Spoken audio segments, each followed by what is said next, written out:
All right, everyone, welcome to another edition of the Good Life Small Business Podcast, and I am pleased to be joined today by Caleb Pollard and Mike Klimek of Scratchtown Brewery in Ord, Nebraska. I've been wanting to come here for a long time, so it's nice to finally be able to sit down and talk to you guys. Welcome to the podcast, guys. Thanks for having us, Brian. Appreciate it. Yeah. So let's get into it. Let's get to know you guys a little bit better. What books are you currently reading or listening to? I just finished a book I got for Christmas. It was Matthew Perry's biography. Oh. Which, you know, it was a little deeper than I thought it was going to be going in. That guy has a lot of demons in his background. Yeah. You know, it was really eye-opening, and I guess that applies to all facets of life, but how someone on the outside can look like everything's square and perfect, Yeah. but behind the scenes it's a bunch of turmoil. So it was very interesting to pick up on that. Are you implicating that's the story of Caleb too? Yeah, lots of small business owners. Yes. No, I think that's really true. I mean, businesses of all shapes and sizes and people. Like, you have what people see, and then you have it's like the duck that's calm on the water and scrambling below. So that's exactly right. Yeah. And it that is a true point to make about the small businesses is the front-facing side sometimes isn't always the true reality. I'm reading also a book I got for Christmas, and it's called Genghis Khan and the Making of the Modern World. I'm really into history. I really enjoy reading history, and one big reason why is not just the lessons we can learn from it and the instructive nature of, you know, great people from our past, but also too, there's oftentimes in hardship a lot of lessons that can be learned, and as we had spoke kind of, you know, pre-podcast before getting started, COVID's been a tough experience for a lot of hospitality related businesses in our industry as well, and so having some perspective and, you know, understanding what tenacity means, especially in multi-generational families that do great things and transform the world as Genghis Khan did. It's been really, you know, it's a wonderfully fast read, but also too, there's some valuable lessons for business owners in a number of different aspects of historical context, and I enjoy that. You think of a Genghis Khan book, I think of like a huge book, but it's a pretty quick read. It is. It's like less than 300 pages. And the second part of that is really interesting because it talks about the making of the modern world. And, you know, one of the things that was really interesting is, as you learn about, say, the development of Mongol Empire, is they had the greatest religious tolerance at that time in world history. Mm-hmm. And they encouraged debate, and they encouraged honesty, and they encouraged communication, even from the lowest to the highest, without repercussion of being destroyed or being excommunicated. And I think that's also a valuable lesson in current modern American society today. Almost hard to believe. I know, I agree, is that maybe dialogue and communication is a lost art that we need to bring back to the table, and that's been a really interesting aspect of that read. So and that just because someone doesn't agree with you doesn't mean they're wrong. That's exactly right.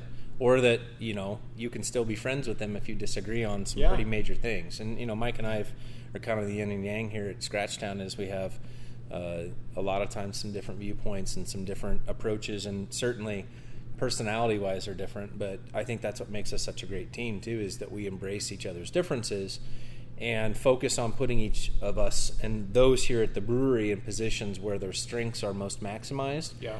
And I think we both want to get to the same finish line, but sometimes we have different ideas of how that needs to happen. Mm-hmm. But we listen and we work through it. And that's not a bad thing. No, it's not. And you know, it's instructive on how I think things should be more of, as both as people offering advice to other business owners, or also, you know, to policymakers when it comes to what is best for people in this country. Absolutely. So, absolutely. How about podcasts? You guys listen to podcasts much? All the time. I do a lot of road time. So, again, Dan Carlin's Hardcore History, I'm jumping back into a couple of podcasts there. I do listen to some business ones as well. One that I really have been listening to lately has been Sean Carroll's Mindscape. It's a really interesting series of conversations on the metaphysical world, space, and also philosophy, and I really enjoy that. One that I've been listening to quite a bit is called Acquiring Minds, and that is the gentleman's name that puts that on is Will Smith, but it's not the rapper, of course. Right. Different William Smith, and he talks about the coming phase of retirement of baby boomer owned businesses, and the amount of deal flow that will be available for people our age and younger to buy businesses that are successful and they generate reasonable amounts of profit, and oftentimes the barrier to entry into acquiring those businesses is much lower than what people think. Sure. And then, of course, there's one called Fireside America with Brian Robbins that I listen to from time to time, and that kind of takes a different approach to small business development with respect to focusing on high energy, highly productive founders.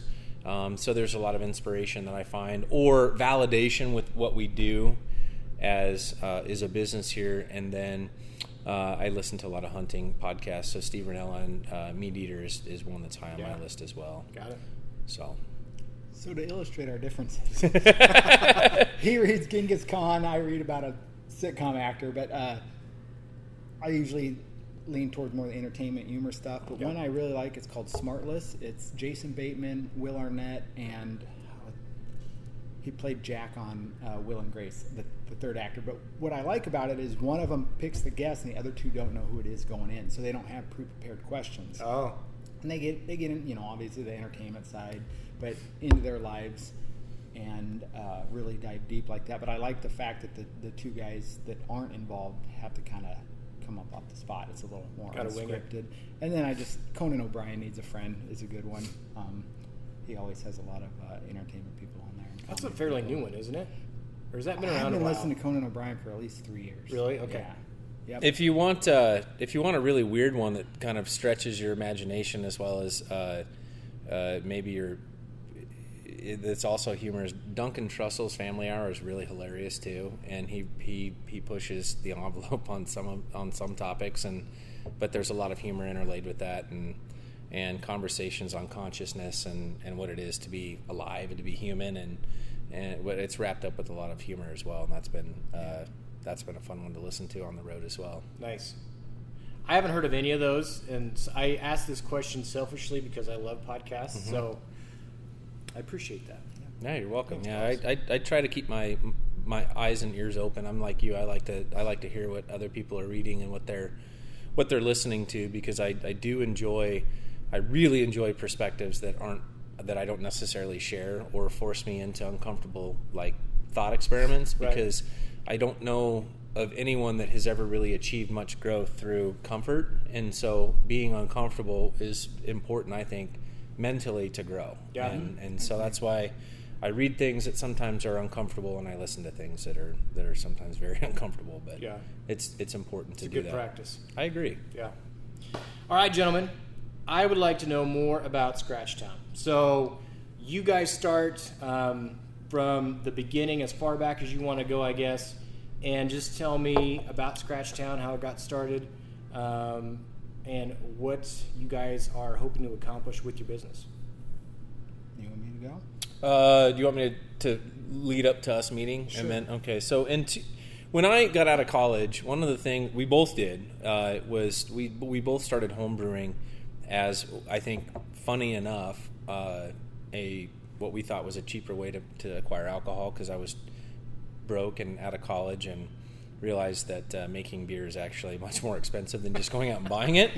But it's a heck of a lot of fun. I mean, one of the things Mike and I really share in terms of deep appreciation is the craftsmanship and the handmade approach to how we do business, and the appreciation of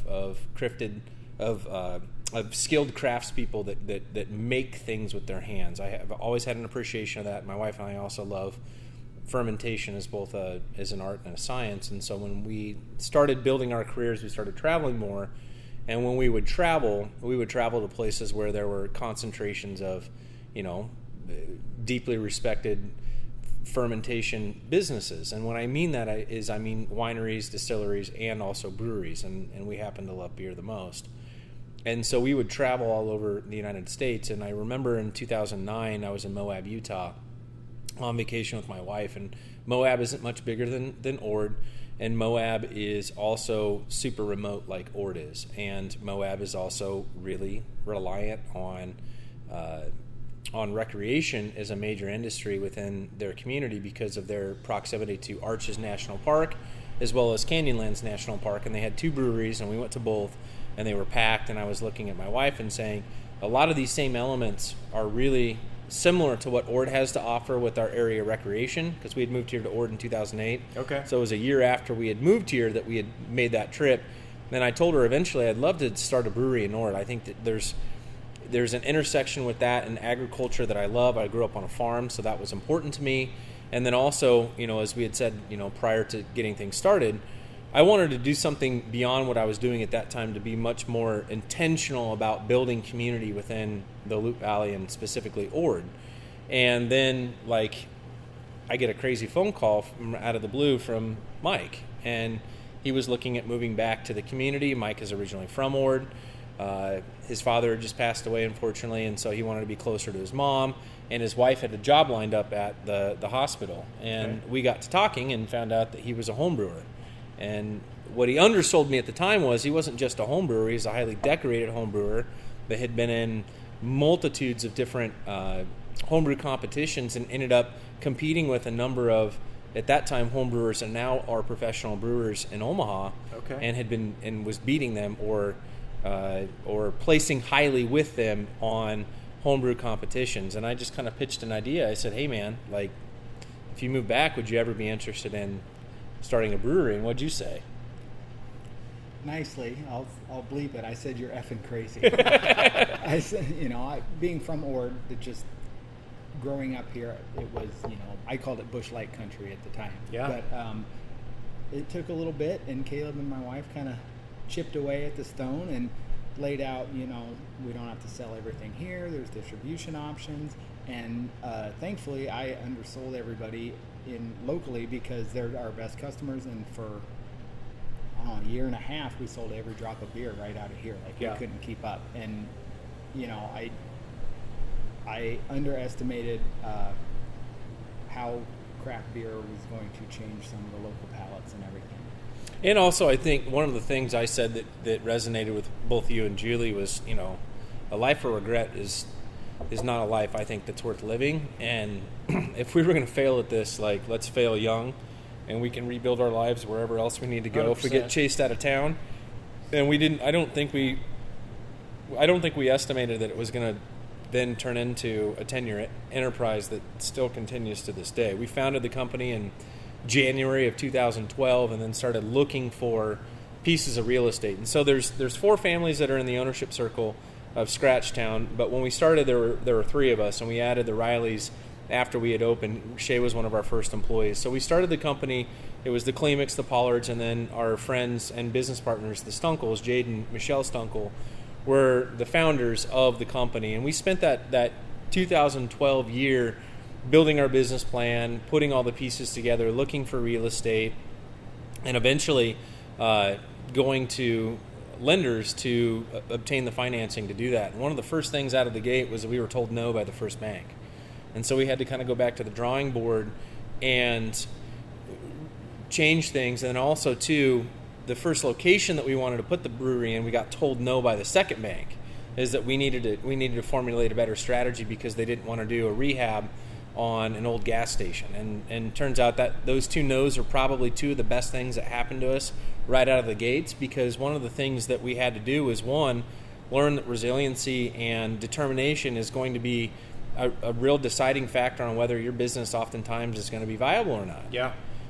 And the second thing is that it actually put us into a better position as we were kind of crying in our Cheerios about not being able to find a piece of real estate that we could rehabilitate within our budget. Yeah. Jade's dad recommended to us, why don't you just acquire the empty lot in downtown Ord on the square that had been sitting, empty and vacant and ignored by California investors, which was true, for about 15 years. And so then we eventually bought the ground that we're sitting in right now, where we built from scratch, pun intended, the brewery from the ground up, and we tried to source as much local work to do that, which we were successful with, and that's been a real focus for us from the beginning to, going on 11 years now, is a focus on being intentionally deeply rooted and intentionally local focused. And I think that's been one of the differentiators for us as a business over those 10 years is people understand what that commitment truly means.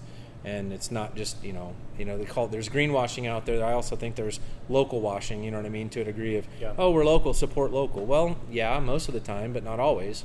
Yeah. But in our instances, I think one of the things that's been good is that we've, from a material sourcing standpoint to contractor to employment to just overall focus on what we do, it's locally focused. Yeah. And that's important to us. Yeah. Mike, I have a question. When you guys were talking about if a brewery would work in Ord, did the fact that you were from here, did that cloud your vision? Oh. And do you ever look back and think, man? I think so. I think that's a huge part of it. And I think that's... Sometimes I think when you're from a place, even having moved away and come back, you don't know exactly what you have just because it was always here. Caleb mentioned the recreation, and he had the numbers when he was in economic development. This is how many people come through Ord to go to the Calamus or to Sherman or Davis Creek or to go to the rivers. And he said, well, if we can even just grab a piece of that, then that's going to be a chunk of business. And that was a way of thinking that was different than how I was looking at things. Yeah, I would say definitely clouded my judgment because of just not knowing maybe how nice of a place this was going to be for what we were trying to do. And to add to that too, like one of the things that I've said for a long time, which sometimes gets me in a little bit of hot water, but I think it's true, is that what you said about being from a rural communities have a lot of value and a lot of opportunities to share with people, but I think sometimes local leadership or the residents undersell themselves, like Mike said, and they can then become their own worst enemy, not believing in the possibilities and the opportunities that exist in these rural communities that come dressed as hard work, but they're real. And more importantly, I think, especially since COVID, there are a lot of people in the world that don't want to live in an urban environment, that maybe, certain dreams that they have are out of reach in urban environments because they've become unaffordable. Yeah. Whether it's buying a house or building a business. And that's one of the things that we've sold about doing business in Ord and Valley County since the beginning, is that the barrier to entry is so much lower in terms of overall investment, but also the amount of support that you get in doing that, I think, is far greater than what you would see in a more urban situation. And when I grew up here, it was pre-internet, pre-social media, so getting our message out and letting the rest of the state and the metro know where Ord is and it's a place and that we're a place really helped as well. And I think that thinking of, when I lived here, nobody knew where Ord was. Right. So just a combination of things. And I hope you don't take offense to that question, Not because I think that it's a completely natural reaction or type of thinking to where, man, I just don't know. Yeah. But I think it's probably got to be rewarding and satisfying to see how the community has supported you. Absolutely. Like I said, I was the last one to be convinced that this was going to work in Ord, and I'm happy to say I was completely wrong about how the business is going to work, our local customers. I mean, when we come in, we have people at the bar, and out-of-towners will come in, and our locals will just chat them up. They're like built-in salespeople for us. So not only do they come and support us, then they're out there, basically doing advertisement for us as well, which is amazing. And for good reason, too. I mean, I think there's still a bit of a hangover from the 80s farm crisis that just hasn't exited people's mindsets. And like I said, for very good reason. I grew up on a farm in the 80s, went through 2 farm sales, so I understand very clearly why that would impact people's perspective of rural communities. Is there used to be an attitude that if you wanted to be successful, you had to leave a rural community and go to the city and chase those dreams. And to a degree, that's still true in the fact that if you want to obtain, post-secondary education or training, whether you're going to college, whether you're getting a community college degree or a technical degree, or you're going to serve in the military, that's true. But more importantly, I think rural communities now understand not just the importance, but the opportunity that exists in bringing those folks back, like Mike, or recruiting, people like my wife and I to the community, and that entrepreneurship is a natural transition opportunity for those families that come here and say, one of the spouses doesn't want to work that job that they came here anymore for what was the original reason why they came here, like me. And entrepreneurship provided me a pivot and a step to stay here, as well as, like we said again prior to starting recording, is that we wanted to be purpose-driven and actually make a difference in the community through job creation, investment.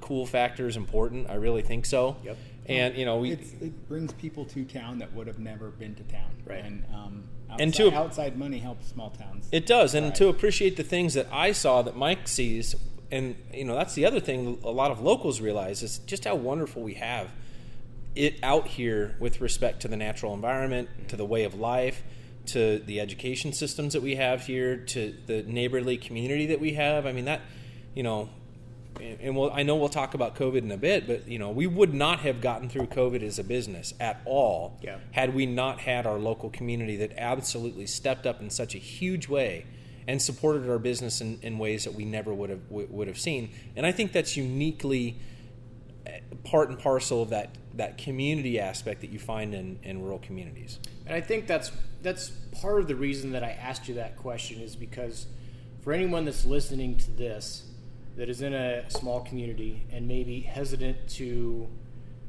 act on an idea that they think that may work, but they're just not quite sure, that while there's no guarantees, just because you're in a small community doesn't mean that can't work because of things like social media. It's a lot smaller world now to get your message out. Yeah.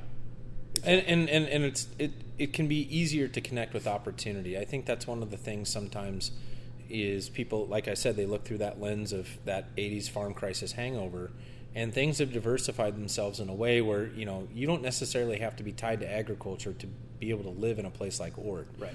Now, it's super important. It still drives the overall economy, and I don't want to discount any of those things because, like I will say, as a step aside, one of the great things and fun things about being a brewery is we're also a value-added ag manufacturing facility. So local ag inputs are an important part of what we do, and we hope that we can create a new market with having this little brewery here. So it certainly are things that I think that are valuable to be honest with you about, but also too is I think in my experience as an economic development professional as well, both in the city and then out here in rural Nebraska, is when I would look at business failures, almost none of them were for a lack of opportunity in rural communities. It had more to do with just poor operator commitment or burnout. I mean, that's another big part of it. Is it wasn't that they weren't making money or they weren't finding opportunities. It was because being a business owner is really hard. Yeah. And people just get tired of it, and they want a little more stability than sometimes what a business can offer. Yeah, absolutely. So let's just segue into talking about the pandemic then. What that was like for you guys leading up to it, and just talk about how you transitioned through it. You already talked about the community as supportive, but what did you guys do as business owners? And the other thing is, was there anything that you implemented during that time that you are still using or that you carried past that time that turns out, hey, we never thought we had time to implement this before, but it turns out this is really good for our business? Well, speaking for myself, I think one of the main things that came out of COVID is we kind of refocused on what we were as a business. We kind of all stopped and said, what do we enjoy most out of this? Do we want to be huge? Do we want to be in every gas station, or do we want to still be hands-on and do the creation and see the hard work eye to eye? That being said, we had to pivot away from plans we had made for 2 or 3 years leading up to that, which was very tough. It was very tough, and it was also necessary because that, our distribution sales have not come back to pre-pandemic levels, in part because of how big the metro market was for us when we were shipping beer out the door, and how few of hospitality-related businesses, whether they're restaurants or they're bars, especially in the metro, rebounded after COVID. There was a tremendous number of shutdowns and closures, and those businesses haven't come back. You've seen some rebound in the metro, but not to the degree of where we were pre-pandemic. One of the other things I think, too, is we had to make a lot of really hard decisions as a business and pivot, and that included, letting a couple people go. That was probably one of the hardest decisions that we as a business have ever had to make, or one of the hardest experiences me as a business owner has ever had to do. And that it wasn't taken lightly, and it was necessary for us to survive, because we still are owner operated. That's one of the things we've always prided ourselves, is that we wanted to be owner operated, and we wanted to be involved in the day-to-day operations of our business, whether it was scrubbing toilets or brewing beer or serving pints in the tap room. That's always been something that's been important to us about this business, and one of the things that we were able to refocus on after making some of those changes. The other thing that I think was instructive, as much as it hurt, was that sometimes no matter how hard you work and how much planning and effort you put into anything, whether it's a business or other professional endeavors or personal endeavors in life, a lot of things are out of your control. And that was one thing we never planned for, was, and nobody did. Doesn't matter how hard you work. Yeah, it could all be taken away from you. Yeah. And so there was a lot of, I think, to be honest with you, tears and anxiety and frustration over that first 3 to 6 months of COVID, and then a general realization that, what's more, I think, important is not necessarily sometimes the outcome as much as the effort you put into it and the journey, and enjoying that as you go through life, as well as your business cycle life. And that was one of the things that we were very open-eyed about, was that we could lose all this, and it had nothing to do with us being able to being prepared. And that's one of the things that's been super challenging, not about 20 or 21, but 22 into 23, is that long tail of COVID is still here.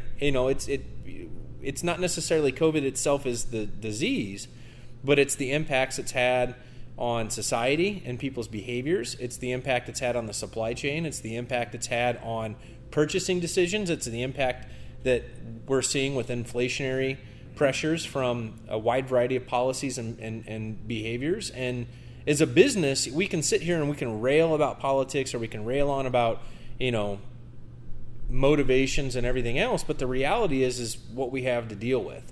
And so, that's one of the things that we didn't spend a lot of time on, was complaining about that and just figuring out, problem solving, how we were going to be resilient moving past COVID. And that's still an experiment in progress right now, to be honest with you, because we're still going through it right now. I mean, it's, from a borrowing perspective as a business owner, interest rates are double what they were when we started. Yeah. So that is going to have a negative impact on not just necessarily cash flow, but also, one of the reasons why people start businesses is to build wealth. Right. And so it's going to have that impact as well. Do you guys feel like you're better business owners because of the trials that you had to go through with keeping this business open during the pandemic? If you wanted to keep it open, yes, you had to. You had to get better. There was a lot of fat trimming that we've done that was necessary to keep the doors open. I'd love to have employees work more taproom shifts than what we have right now, but that's just not financially feasible for where we're at, and so we continue to focus on doing the little things that we need to do to remain in business. But it's certainly also given me an appreciation of what we've done and how we've weathered that storm. As hard as I've been on myself and the situation with respect to getting through it, when you look back and you appreciate the things that we've built over the last 11 years, and the fact that we're still open, we're still doing what we love, we still put on some pretty big events for this community that still bring a lot of people to town, and people are still deeply appreciative of us doing those things. That's its reward in and of itself as well. Did you want to elaborate on that at all, Mike? Oh, he did it. Yeah? Very good job of elaborating. Was there anything that you implemented? Was it new equipment that you bought, or anything as far as sending beer out the door? Or I don't know if Ord had where you could deliver Yeah, we pivoted. We did delivers, and we also did just taproom sales out the door where people could come in and pick up. And like Caleb had said before, that's where our community stepped up and really helped us. So we would take delivery orders during the week, and then I think it was one day a week we went out and then hand delivered. We had people come from out of town that would fill up coolers. And we had a doctor fly in his airplane. He needed to get miles, and so he's like, "There's nothing going on. I'm not." He's a specialty clinic doctor, so they had a break on those types of surgeries. So he's like, "I need to get some hours for my pilot's license." So he flew in to town. I met him at the airport with beer, and Venmo's a wonderful tool to help with those digital transactions. I delivered the beer. There was no contact. He got in his airplane and he flew back to his home, and that was pretty cool. We did change package types. We went heavy towards cans, and what they call them the 32-ounce growlers. We used to do growlers here. We got rid of that during COVID, which was a huge benefit to us as a business for a wide variety of reasons, whether it was waste or time and sanitary preparation of those vessels for filling, and it also slowed down our ability to turn units in the tap room when we're busy. And so we went into the 32-ounce growler side exclusively. That has been a fantastic benefit to us as a business. And then we also started doing just in the tap room here 12-ounce 6 and 4-pack to go, and that's also been a really nice benefit because, again, like we mentioned earlier, this is an area with lots of recreational lakes, and having cans and not glass on the lake is that period important. Of having to be shut down to walk in the door customers. I think we were doing 500 to 600 of those 32-ounce cans every week just out the door. So we had a local customer that started a pay it forward program on her own. Just came in, said, I want you to deliver some beers to these people, hand them this card, say if they appreciate it, pay it forward, and it just snowballed from there. And then it helped us, obviously, and I think it took the place of coming in and buying somebody around. It kept some of that social connection there, even though people couldn't be around each other, and it certainly was. It made a difference in people's lives, because at that time, that was the early days of the pandemic. People were scared. I think we forget about that, and people were worried about a lot of different things, and it was one of the things, like you said, Mike, that kept that community connection together, that allowed people to commiserate through a shared difficulty, and I think that was really important. Yeah, I agree. Absolutely. Very cool. What do you guys wish you were better at when it comes to running your business? Saying no. That's one thing that's been really hard, is you get a lot of requests for your time and your money, sometimes in dubious nature. We've learned how to say no to them, but it's the well-meaning people that you want to help that you can't always help that I think that has been hard for us. Not every opportunity is a real good business opportunity. That's one thing we've learned. Without getting into specifics about the nature of beer law, we have limitations to what we can do. Some of those limitations have freed up a bit, but you want to accommodate every customer that you can, and sometimes it's not financially smart to do that. Right. And so we've done some things over the years that we felt were opportunities to generate revenue, and then the commitment on the other side of that commitment really dropped the ball, and then we're holding either inventory or materials to accommodate that type of commitment. And so we've had some interesting discussions even this year about saying no to certain opportunities, which, for some people, they might think that, you're crazy for saying no to opportunities, but if let's just talk about cash flow, for example. If your outlay is such that you're not generating that return on that investment in a relatively tighter window, because that's really important right now, is turning profit and cash flow in tighter windows than what we had in the past because of interest rates or other types of inflationary pressures from the finance side, then sometimes you're losing money. We used to do retail events on the eastern part of the state a lot,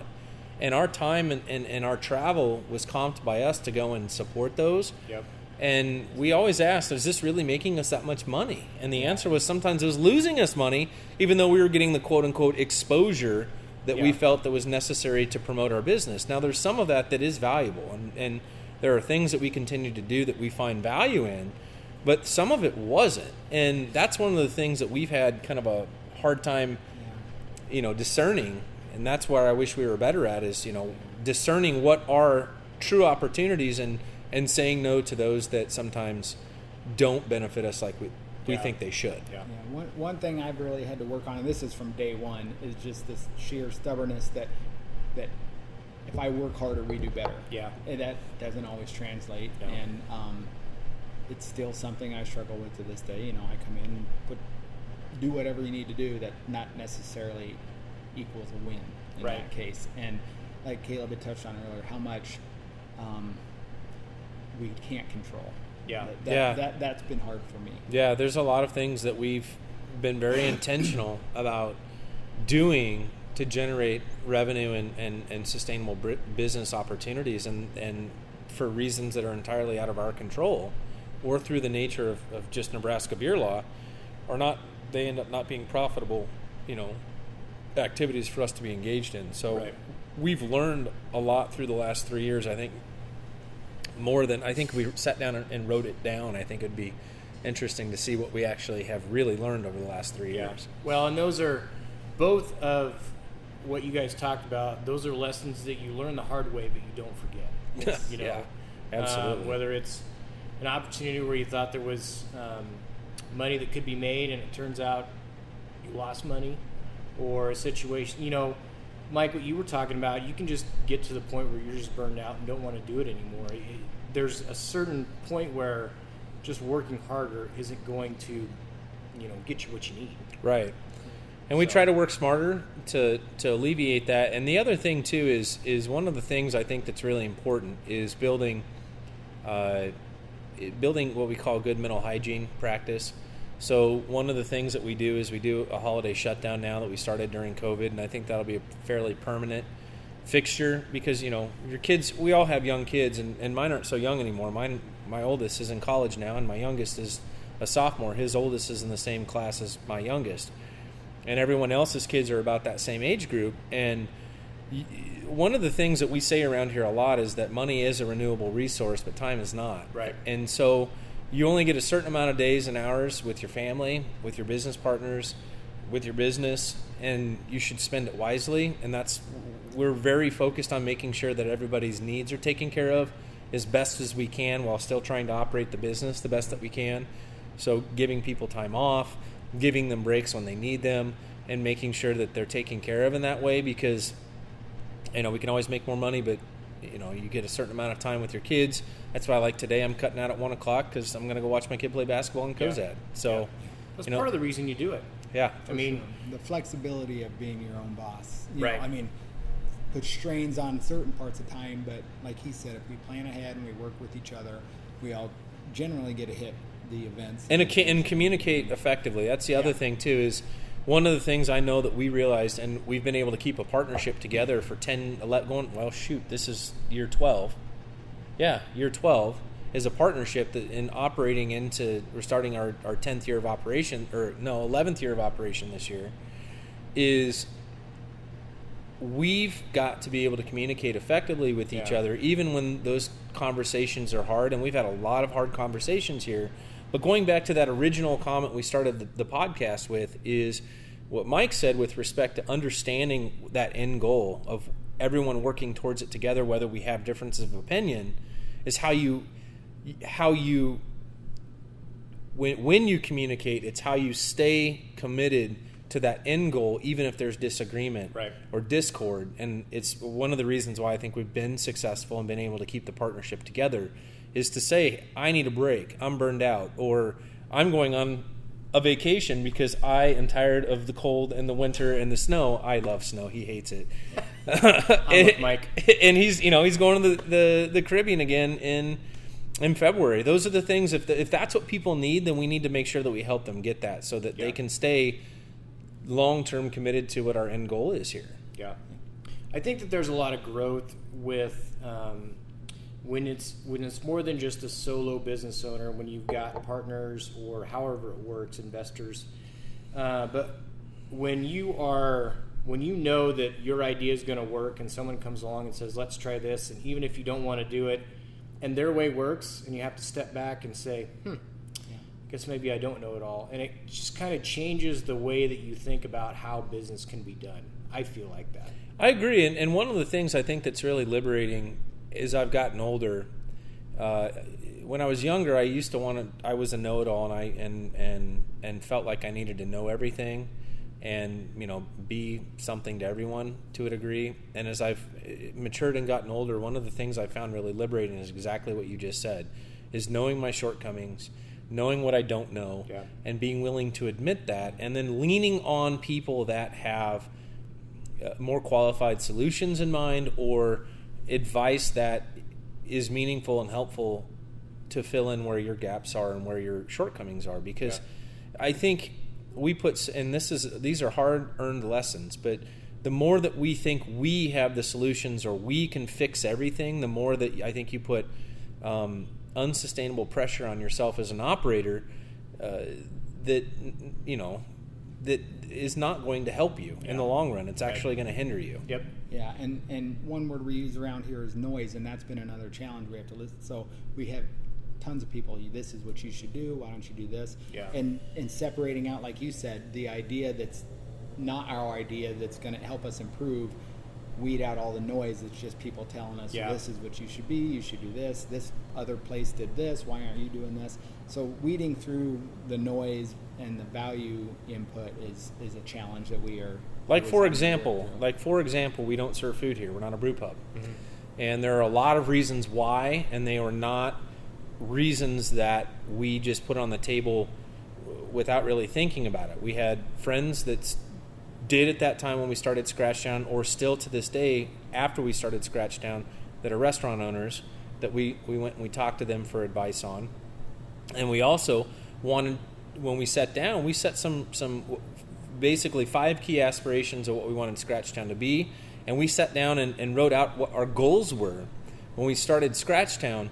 And I think a lot of business owners don't do that, is they don't think about success. They think about, what do I do in failure, which we talk about a lot here as well. But we also talk about, what does success look like, and what do we want to be as we grow up as a business, so that we stay in line with those key aspirations and what our goals are, so that we don't get far away from, I wouldn't be here if we were running a restaurant. I don't want anything to do with that. I don't want the headache of it, especially now since COVID, with the staffing challenges, with the supply chain issues, with, again, the inflationary pressures on the financial side. Changing society where people don't go out as much as they used to. That's exactly right. And being able to charge what truly it costs to make a meal that isn't necessarily outside the price point of our local consumer. Right. And so there are a whole bunch of other reasons why we didn't start the restaurant, because we felt that would get in the way of what we wanted to be, which was an award-winning, nationally recognized, small-town craft brewery that was independently owned and was hyper-focused on local sourcing, and also local relationships and local investment and local development. And we've done all of those things. We've met every single goal that we set out to achieve by ignoring the noise and staying super focused on what we wanted to be when we grew up. And that's one of the most proud things I have about what we've done, is that we've never wavered on that. Now, there have been low points where we've talked, well, maybe we should try adding this. Maybe we should try that. Well, no, I don't think that it's going to work, or let's just see how things go. And as time has progressed, I think it's provided us with some certainty about staying power and avoiding burnout, because we're still, that goal and that objective is still, I think, held by everybody that's here. It's hard, though, to stick to vision when you're first starting out. Would you agree with that? Absolutely. I mean, when your goal is to keep the doors open and pay the bills, it's hard not to bring in whatever you think is going to make money. It's hard to stick to it during any time of hardship.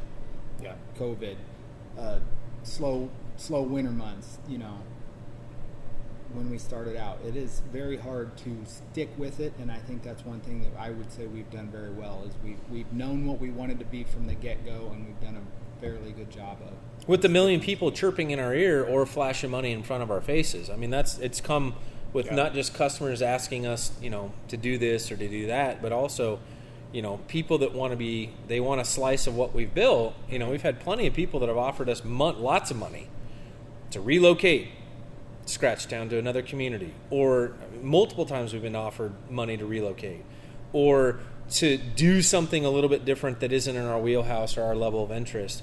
And again, it goes back to what I think makes Scratchtown uniquely remarkable, at least to us and our community, are the things that are inherent in that goal structure and those key aspirations. And that, I think, is what's kept everything together from day one. Yeah. Is, people here have come and gone, and but the ownership circle has remained tight, and we've remained focused on that end goal. And I think it's helped us. They always say, find your true North Star and follow it, relentlessly. And I think that's one of the things that we've done really well. Yeah. And yes, we've missed out on certain opportunities, but it's like, for example, we've looked at additional satellite tap rooms. Well, we looked really hard at about 4 or 5 communities to put a second or third tap room in, and we stepped back from that because it was going to force me to have to move to that community to do it. I didn't move out here to move away. I moved out here to put down roots and to raise a family and raise a business, and it also was not congruent. It was perpendicular to those goals, also with being focused here. Yeah. We wanted Scratchtown to be a draw of people out to this area to see what we had to offer, to see what else was available here, and to have that unique experience that is inherently because we are here doing exactly what we're doing. And I think there's lasting power in that. Absolutely, I agree. You may have already said this, and if you can just second it if you want to. What's your favorite part about being a small business owner? For me, there's a couple ways to look at it. I really like the actual work I do. The job I had in Omaha was in banking. It was a lot of hard work, long days, and then you don't really get to see the tangible result of your hard work. Right. Here, especially since, like Caleb said, we all still work the tap room. Even if we didn't, I'm in here as a customer, seeing people enjoying what we do. Bringing people to Ord that I know wouldn't even know where Ord was on the map if we weren't here. Right.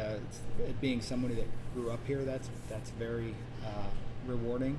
But on the other side of it is, like he said, we have a little bit of flexibility where we work together with each other, where we can still go to our kids' events and all those.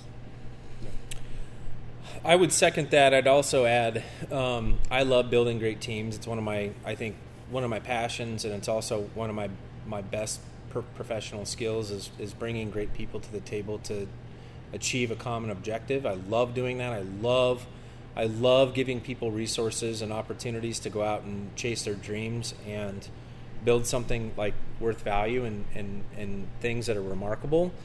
And I also really love that we're financially rewarded for our creativity and our vision. Yep. When there was doubt about that at the beginning, and we told people what we were going to go. We were so certain when we started, which is so weird when I look back on it, on what we were going to go out and what we were going to do, and then we did it, and we continued to do it. I think that some people might think that that's unremarkable now, but to be able to do that for as many years as we've been given the privilege to do, that to me is what's so fun about it. Is the older you get, you start to realize, like, doing something meaningful with your life is probably more important than making a lot of money. Yeah. And going back to living that life of not having that regret and being a part of a community that is real. It's not a fabricated community. It comes with all the warts of being in a community with people that oftentimes you don't agree with, like we talked about earlier. But it gives you something of value that is real, and that when you look back, if you want to talk about legacy, that's one thing that Mike always has said that is so true, is that no matter what happens here, we went out and did it before anybody else in the state. We were the 23rd brewery to start in the state. We were the first one since Prohibition in the Sandhills. We were one of the only breweries in the entire state north of the interstate between Iowa and Wyoming when we opened. Now there's almost 70 breweries in the state, and it's been fun for us to also serve as mentors, or as I don't want to use the word consultant, but we've consulted other rural breweries that you can be remarkable and still be small. There's another book that I read a long time ago called Small Giants, and it was a book about the importance of not necessarily scaling and being huge, but being really, really good and being really, really flexible and really, really small and really, really responsive is a business, and that you can be remarkable that way. You don't have to be, Apple or, Microsoft or Facebook or any other of these businesses that these entrepreneurial conversations are focused on to still do remarkable things. And I think that's actually a dangerous lesson, is that we focus almost entirely on one kind of idea or model in terms of defining success, when success can be so different than just your basic, profit and loss statement or your gross profit margin or et cetera, et cetera. There's so many other definitions out there that when you look back on a life worth living, maybe it is doing something small like this in a little place called Ord, Nebraska, in the middle of nowhere, but to us is everywhere. Yeah. Yeah. Well put. I like that. If you could go back and do anything different, if you could go back to day one, is there any advice that you would give yourselves, or would you just let things play out as they have? Raise more money. One thing, this might not have been day one, but was certainly something we thought about in the business planning stage, is we talked about beer distribution or outside sales. If I could go back, I would maybe just say, just forget about it. Not lean as hard into it as we did the initial days. Lean as hard into it, because it's good. The margins are small for the work that goes into it.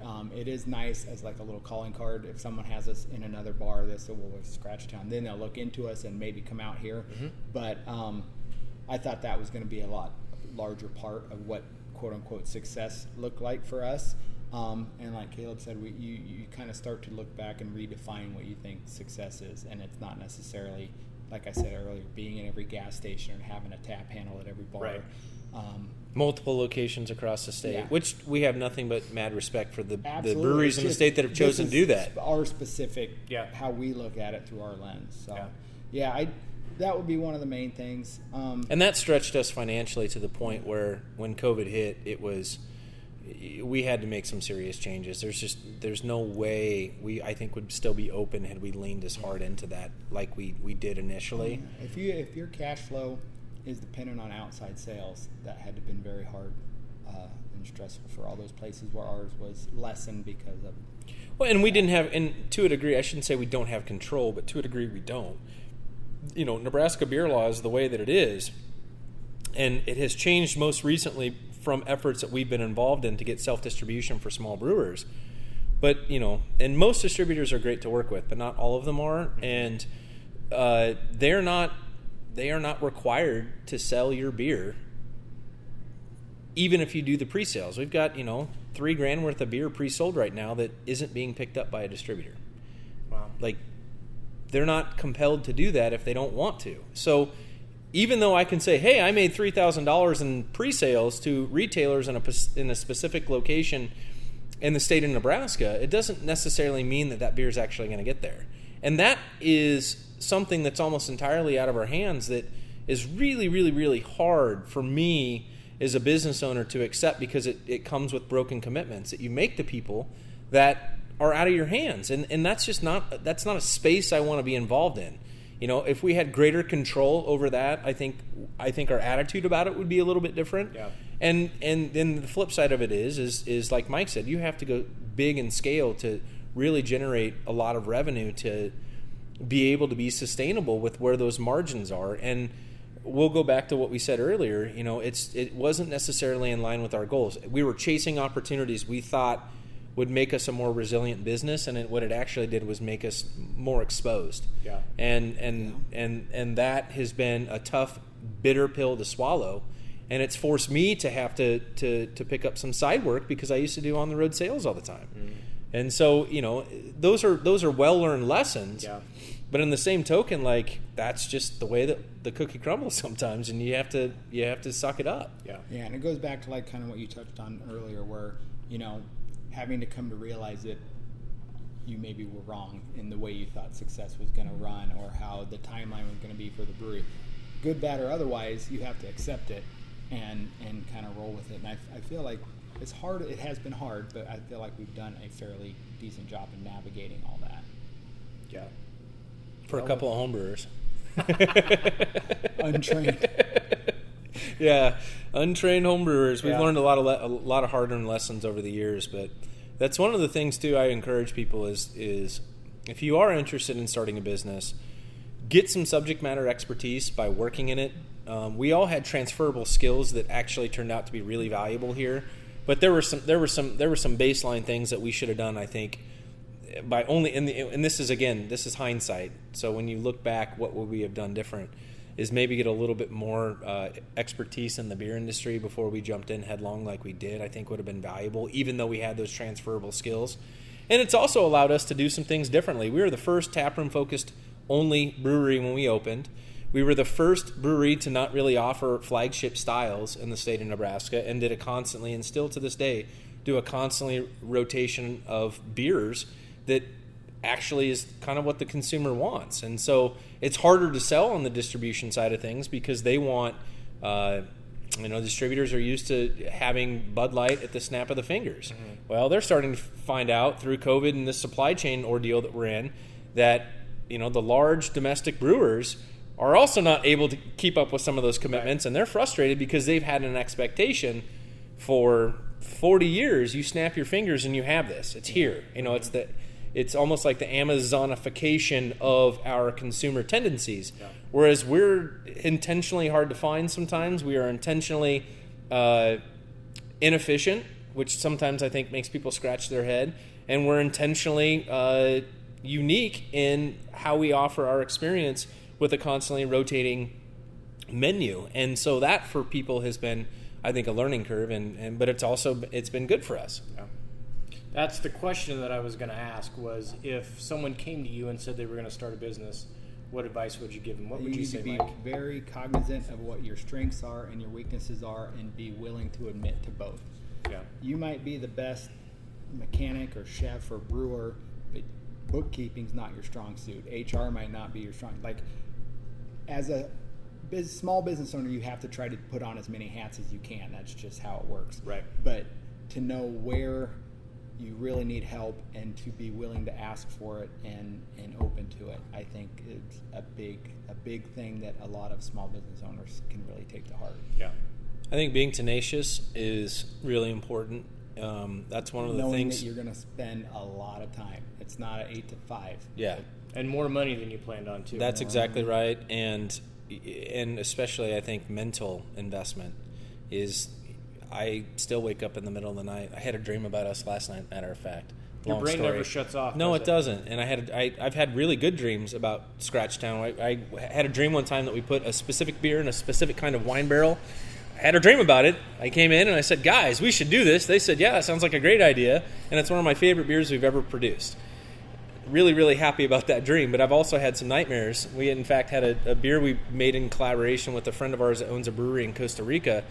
And we called ours Gray Hairs and Nightmares because that is part of the business. So the outcome of that for me has been going back to that mental health hygiene comment that I made is especially in our industry, the solution to all your problems is a tap pull away sometimes. That's a really dangerous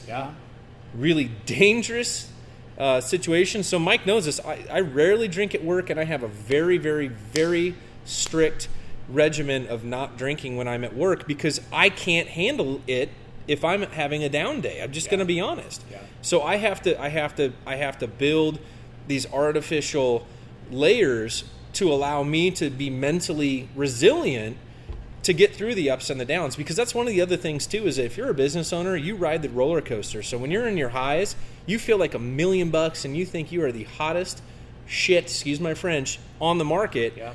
But then there are the corresponding lows where you feel like you're a POS. Sometimes all in the same multiple afternoon. Times yes, a day. That's exactly right. And that's one thing that I think with focusing on good mental health regimen, which means good sleep, regular exercise, investing in relationships with people outside of your business circle, outside of your community to a degree, to give you perspective and to give you advice, or sometimes that kick in the butt that you need to get through your self-pity and your wallowing in your own misery. I mean, that's the resilience part of it, is that if you're intentional about those things, it will make you a better business owner. And the more that I have always believed this, and I found out the converse side of it through COVID. because we were forced into our houses. We were forced to, to a degree, disconnect with people that we loved.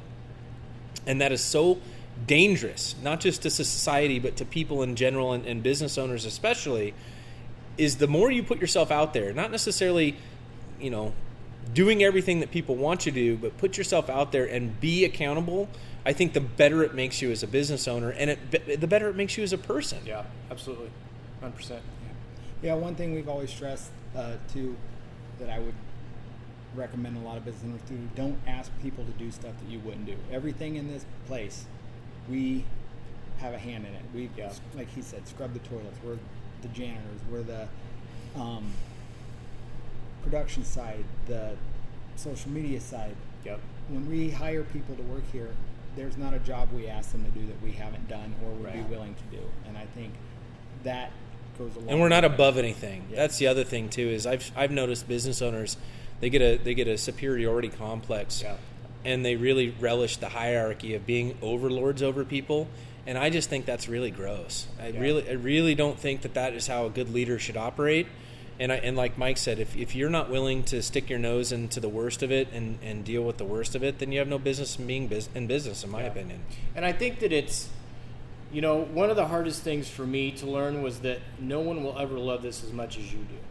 But if you can bring people along where they can grow their passion and they can use their talents, and it gives them value, and they in turn use their talents for your business. Like it's helping lead them. It's giving them direction, and it's that's, to me, that's a unintended consequence. I think people get into business, for whatever success looks like for them. But if you're finding someone that wants to pour into your business as much as you do, and then being able to help them get through that, like that's something that you don't plan on, but it's an amazing experience. That's why we brought Shay and Emily Riley in as partners. Is when Shay came to work for us, we saw the same kind of passion and commitment that we were demanding of ourselves from him and as an employee. And I said to Mike, we'd be foolish not to have him as a partner. Yeah, he's willing to do all the things that we asked him of, and he was willing to step up and make the commitments that we've ourselves made here, and they have been such a wonderful addition, for the last 6-7 years. I can't remember how long they've been involved with things now, but it's been the majority of the life cycle of Scratchtown now, and I couldn't imagine this place without them. Yeah. And again, that's one of those things about, I think, being in business and being intentional with how you project yourself and how you operate your business, is that people are always watching. Mm-hmm. And Shay and Emily were paying very close attention. They had just moved back to the area. Shay's originally from Greeley, Emily's from Elk Point, and they were paying very close attention to what we were doing. And I think had we operated or acted differently than what we did, we wouldn't be able to have that experience bringing them into the business like we have. And it's like I said, made us a fundamentally better business. Yeah, that's awesome. All right. I could talk for another 2 hours to you guys, but I know you've got things to do. So tell us real quick, where can we find Scratchtown on social media, website? Scratchtown is on Facebook, on Twitter, and on Instagram. You can also find us at scratchtown.beer. And then we also distribute across select retail markets throughout central, northeastern, and eastern Nebraska. And if you don't have Scratchtown in your community or in your favorite retail location, you can send me an email at caleb@scratchtown.beer, and we will make sure we connect them with our distributors so we can get beer that direction. Or, more importantly, and probably the best experience you'll get with Scratchtown, is come visit us in Little Ord, Nebraska. We like to say that we are in the sweet spot of the eastern Nebraska Sandhills. In all four directions you head out of town, you can hit an area lake or a river, and we have beautiful four seasons around here. We have lots of snow right now, which is really fun to play in. And we have 18 miles away white sand beaches at the Calamus Reservoir, or right here in town at our beautiful North Loop River. So we have a lot to offer, and we encourage people, even if you're in Kearney, Nebraska, which is where I know you come from, it's not that far of a drive up here. It's a nice drive. It is a beautiful drive. Enjoy the small town square. Yes, sir. Which I enjoy, and I've always enjoyed Ord. So. And if you want to stay here, there's lots of Airbnbs. We have good lodging facilities with two local hotels that are well staffed and well maintained, and And if someone that is listening that's never seen the Milky Way or the stars at night, this is one of the best places to come in the state to get away from light pollution and people to experience those things. It's good to know. All right, gentlemen, thank you so much. It's been awesome. Thanks for the opportunity. Learned a lot from you guys, and I know I'll be back. Awesome. Appreciate Thanks, it. Brian.